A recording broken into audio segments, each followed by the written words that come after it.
আজকে ঘর মোছার সময় আমার মনে পড়লো, তার আগে অনেক কাজ ছিল আর ছেলেরও শরীর ভালো ছিল না, তাই আমার খেয়াল ছিল না। এখন আমার মনে পড়েছে, তাই আমি ঘর মুছে স্নান করে এসেছি। আর কি বলতো, ছেলের শরীর খারাপ থাকলে কিছুই ভালো লাগে না। আমার ওটাই টেনশন যে কখন ঠিক হবে। আর এত কান্না করছিল, আমারও ভালো লাগছিল না। আর তোমরা একটা জিনিস দেখো, আমার আগে একটুকুনিও চুল উঠতো না, আর এখন দেখো কতটা চুল উঠেছে। এবার খেয়ে দিয়ে এসে দেখো তোমরা ও কি করেছে।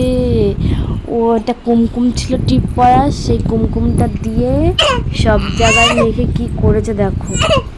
এডিটিং করার সময় আমার শান্তি নেই, দেখো কি করছে দেখো। ওকে আমি জিজ্ঞেস করছিলাম তুই কি লিখছিস, ও নিজেও জানে না ও কি লিখছে।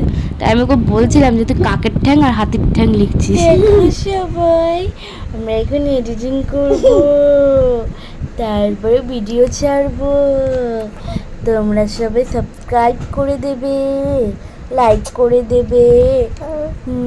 হ্যাঁ, টাটা করে দাও। Tata tata.